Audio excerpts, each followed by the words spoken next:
My name is Mei Li Ku, and I'm a designer and an inventor. So some of the things I've designed have been at Apple, and now I design products for kids to use so that they can have an easier time in school. My other jobs include DJing and dancing.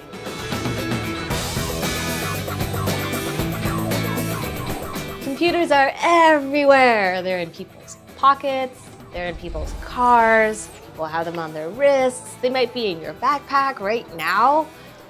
But what makes a computer a computer? What does make a computer anyway? And how does it even work? Hi, I'm Nat. I was one of the original designers of the Xbox.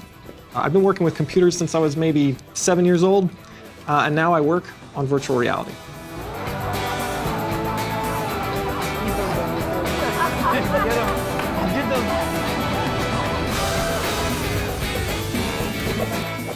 As humans, we've always built tools to help us solve problems. Tools like a wheelbarrow, a hammer, or a printing press, or a tractor trailer. All of these inventions helped us with manual work. Over time, people began to wonder if a machine could be designed and built to help us with the thinking work we do, like solving equations or tracking the stars in the sky.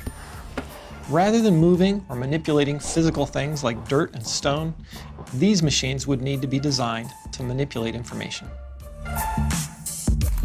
As the pioneers of computer science explored how to design a thinking machine, they realized that it had to perform 4 different tasks.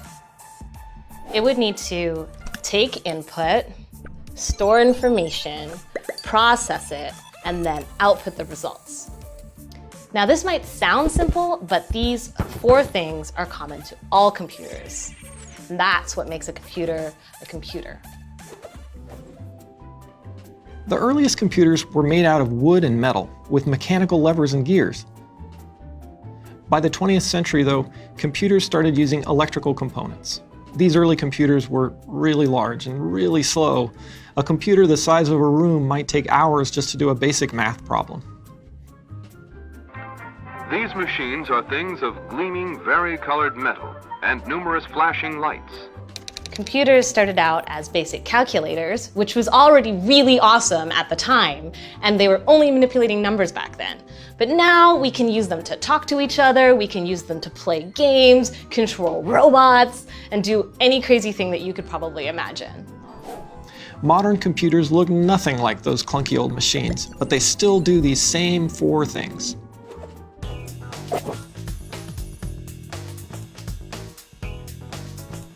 First, we're going to talk about input. This is my favorite because what input is the stuff that the world does or that you do that makes the computer do stuff. You can tell a computer what to do with the keyboard, you can tell them what to do with the mouse, the microphone, the camera, and now if you're wearing a computer on your wrist, it might listen to your heartbeat, or in your car, it might be listening to what the car is doing, and a touch screen can actually sense your finger and it takes that as input on what it's doing.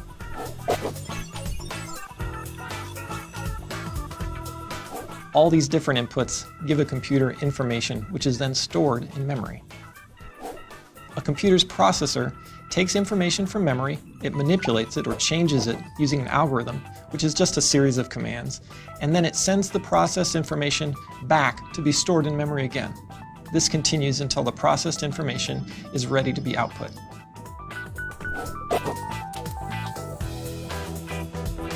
How a computer outputs information depends on what the computer is designed to do. A computer display can show text, photos, videos, or interactive games, even virtual reality.